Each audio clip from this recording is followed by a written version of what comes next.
dans le froid et la famine, par les villes et par les champs, à l'appel de Dénikin, marchaient les partisans blancs. J'ai donc l'honneur et l'extrême avantage de défendre le président Jean-Marie Le Pen dans toutes les mauvaises querelles qu'on lui fait et dans lesquelles nous avons déjà rencontré 3 succès qui ne sont pas des succès d'estime, puisqu'ils sont venus à chaque fois battre en brèche, je dirais, l'arrogance du Front National, qui se traduit par des irrégularités de grande liberté qu'il prend avec ses statuts, et qu'il prend aussi avec la justice. Je crois que ce que je retiendrai de ces affaires, dont je vais vous parler peut-être un peu plus en détail ensuite, c'est cette façon dont le Front National s'affranchit littéralement des décisions de justice, en ayant l'impression, en voulant donner l'impression qu'il est au-dessus des lois, qu'il est au-dessus des procédures, et qu'à partir du moment où, conformément à la Constitution de la Ve République française, les articles 3 et 4, il concourt à l'expression des suffrages, il peut tout se permettre dans la mesure où, étant un parti politique, il échappe à ce qu'il redoute, être un gouvernement des juges qui voudrait se soucier de ses petites affaires internes, et où, en employant notamment le terme de forfaiture, comme ça a été le cas dans l'une des dernières procédures, pour qualifier l'attitude des juges de Nanterre qui avaient annulé la mesure de suspension dont avait fait l'objet Jean-Marie Le Pen, je crois que le Front National a montré ce dont il était capable finalement lorsqu'il s'agit de son comportement face à la justice. Donc c'est l'un des bémols que l'on peut voir dans le combat judiciaire que nous avons mené,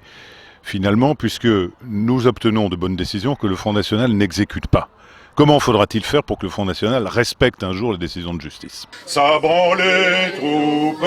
bolcheviques et ralliant les atamans dans leurs campagnes épiques, ils traquaient Trotsky tremblant. Alors, au titre des décisions qui ont été acquises jusqu'à présent, la première, par une assignation à jour fixe à Nanterre, qui s'est plaidée le 12 juin, qui a donné lieu à un jugement du 2 juillet, avait eu pour conséquence de faire annuler la décision de suspension dont Jean-Marie Le Pen avait fait l'objet, d'une façon qui était tout sauf conforme au statut, puisque le bureau exécutif du Front National, qui était à l'époque sous la présidence de Marine Le Pen, ce qui n'était pas le cas lors de la procédure d'exclusion, avait décidé, peut-être parce qu'il n'osait pas aller jusqu'au bout de sa logique, étant animé, comme il l'était déjà, de l'intention d'exclure et de faire table rase de Jean-Marie Le Pen, avait décidé simplement de le suspendre et de faire dépendre en quelque sorte son sort final, croyait-il, d'une assemblée générale par laquelle les adhérents se prononceraient sur la suppression des statuts de l'article 11 bis qui avait institué la présidence d'honneur. Seulement, où le bas blesse, c'est que, et le tribunal l'a bien retenu comme nous l'invitions à le faire, c'est qu'on ne peut pas prendre une mesure de suspension qui, par définition, n'est pas limitée dans le temps, dans l'attente d'une procédure qui en fait incombe à un organe qui n'a pas de pouvoir disciplinaire, puisque le bureau exécutif, lui, avait un pouvoir disciplinaire qu'il a utilisé en suspendant Jean-Marie Le Pen, mais en faisant dépendre l'issue de la sanction d'une mesure qui finalement relevait d'un organe, à savoir l'Assemblée Générale des adhérents, qui est dépourvu de tout pouvoir disciplinaire. Donc le débat est un petit peu technique, mais il est intéressant de voir que le Front National n'avait pas à l'époque sans doute osé aller au bout de sa logique et qu'il s'était complètement mélangé dans ses organes vitaux. Il avait confondu en quelque sorte le cœur et les poumons, l'intestin ou la rate, et finalement organisé quelque chose qui ne tenait absolument pas la route sur le plan judiciaire, ce dont le tribunal n'a pas été dupe. Mais à partir du moment où il avait annoncé organiser une consultation de ses adhérents, sans respecter d'ailleurs ses statuts, puisqu'il avait fait cette consultation au moyen d'un vote par correspondance, il s'est tenu à cette logique qui conduisait à vouloir, coûte que coûte, et malgré la décision de justice qui était intervenue entre-temps pour annuler, encore une fois, cette mesure-là parce qu'elle n'était pas conforme au statut, il a voulu la rendre publique. Et il a voulu en quelque sorte marquer un coup politique en rendant, je crois, aux alentours de la fin du mois de juillet, vers le 20 juillet, public les résultats de cette consultation, qui était évidemment, j'imagine, absolument pas fiable, puisque s'il s'était agi d'un institut de sondage, le sondage aurait été déclaré nul. S'il s'était agi d'une façon de procéder dans le cadre d'une élection, qu'elle soit législative, municipale, évidemment que le juge électoral l'aurait déclaré nul aussi, en ce que La consultation était fermée, le vote était bloqué, on sait ce que ça a coûté au général de Gaulle. Il s'agissait d'entériner un projet de statut global dans lequel était in cauda venenum, ou plus exactement comme un peu la pilule ou le principe actif qu'on veut faire avaler à un chien lorsqu'il est malade et qu'on ne sait pas comment faire pour qu'il l'avale, on la lui enrobe dans un petit morceau de viande. C'est un peu trivial comme expression, mais ça a le mérite d'être clair. Et je crois que à partir du moment où on prend les électeurs pour des imbéciles, en finalement les instrumentalisant pour qu'ils viennent eux-mêmes détruire ce qu'ils avaient créé quelques années avant, en étant mal informés parce qu'on les fait passer pour rétrogrades si jamais ils n'entérinent pas ce projet de nouveau statut, et qu'ils seront dans ces conditions-là condamnés à vivre avec Jean-Marie Le Pen et à être dans en quelque sorte le Moyen-Âge du mouvement. C'était ce qui transparaissait du discours officiel de FN à l'époque, tel qu'il était porté par Marine Le Pen et Florian Philippot. Donc les lecteurs de base, si j'ose dire, n'avaient pas le choix de se laisser traiter ainsi, ce qui peut expliquer d'une façon à supposer qu'ils soient sincères les résultats qui ont été divulgués. Ces résultats pour nous n'avaient absolument aucune importance, et ils sont le signe, si c'était approuvé, que le Front National ne respecte absolument pas les décisions de justice, puisque 2 jours avant, le tribunal de grande instance de Nanterre, statuant donc en référé, en état de référé, par 3 magistrats et non pas un seul, qui avait voulu donc doter leur décision d'encore plus d'autorité, avait décidé de suspendre cette consultation électorale puisqu'elle était non conforme au statut,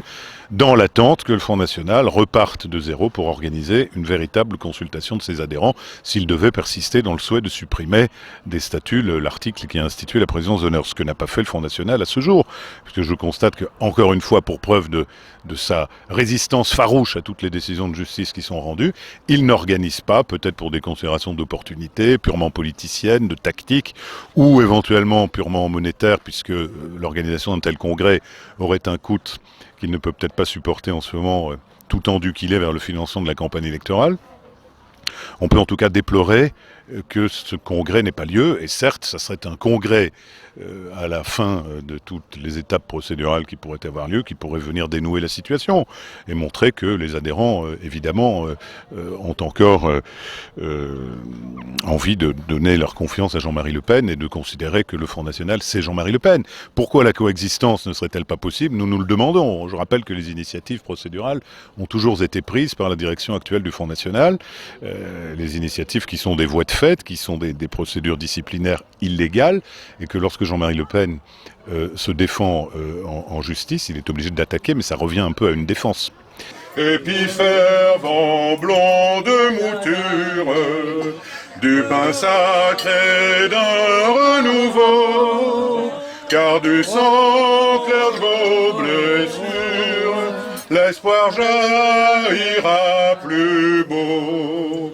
Donc voilà où nous en sommes aujourd'hui. La dernière mesure étant tombée, étant évidemment, hélas, celle de l'exclusion qui a été prononcée dans des conditions qui sont éminemment critiquables, mais au sujet desquelles vous me permettrez de ne pas divulguer tous les moyens procéduraux que nous entendons utiliser, puisque précisément l'action n'a pas encore été intentée à ce jour. Le Front National, je pense, lorsqu'il a prononcé un peu hâtivement cette sanction au bout de 2 ou 3 heures de délibération, à laquelle d'ailleurs certains membres du bureau exécutif n'avaient pas valablement participé. Il y a eu un malentendu, un quiproquo sur la nature de cette délibération qui, aux yeux de messieurs de Saint-Just et Jalc, visait simplement à prendre une décision, ce qui revient à s'étonner du fait que certains pensaient ne pas l'avoir prise, comme Madame Arnautu par exemple, dans l'esprit de Madame Arnautu, qui était parfaitement claire et lucide à ce moment-là et qui n'a pas de raison d'être prise dans ses déclarations avec plus de circonspection que les autres membres du bureau. Il était bien clair qu'on devait se retrouver le lendemain pour continuer de débattre, puisqu'il était déjà tard dans le début de la soirée, et qu'à chaque jour suffit sa peine. Mais la décision devait être annoncée ex abrupto, comme ça, très rapidement, le 20 août au soir, après un bureau exécutif qui avait duré 3 heures et qui s'est passé d'une façon assez lénifiante, puisque le président Jean-Marie Le Pen avait été conduit, sans doute entraîné qu'il l'avait été, et comme moi-même je l'avais été aussi, vers une certaine gentillesse, certains égards envers cette procédure qui se déroulait plutôt bien à l'interne, et qui avait permis au président Le Pen d'exprimer tout ce qu'il avait sur le cœur et de répondre à tous les griefs qui lui étaient faits. Eh bien, en réalité, la suite du programme prouve que nous étions tombés dans un guet-apens, et que tout était organisé justement pour, en quelque sorte, rendre la défense de Jean-Marie Le Pen moins agressive, le priver de ses munitions, de façon à le livrer en pâture à la presse le soir, démuni mais relativement jovial de la façon dont s'était déroulé ce bureau exécutif, pour que la décision de sanction n'en apparaisse que encore plus catégorique, encore plus tranchante lorsqu'elle est intervenue en direct sur toutes les chaînes de télévision à 20h et quelques. Donc là, comme je vous disais, vous me permettrez de ne pas vous dévoiler tous les moyens procéduraux, il ne manque pas, et nous allons donc prochainement lancer un nouvel assaut procédural, qui encore une fois n'est qu'une défense à une agression que nous subissons, qui va consister à saisir le tribunal de grande instance de Nanterre d'une nouvelle instance, au fond, non pas en référé, que je vais essayer de plaider à jour fixe par une requête qui sera présentée au magistrat à cette fin, et qui aura pour but de faire annuler cette décision de sanction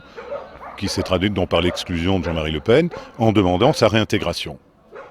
En espérant que là, le Front National, s'il devait être mis au pied du mur et désarmé pour la 4e fois judiciairement, juridiquement, daigne enfin respecter ces décisions de justice, sans quoi on pourra vraiment s'inquiéter pour le moment où il arriverait au pouvoir quand il s'agirait de gouverner via un garde des Sceaux, un Premier ministre, un président de la République, la justice française.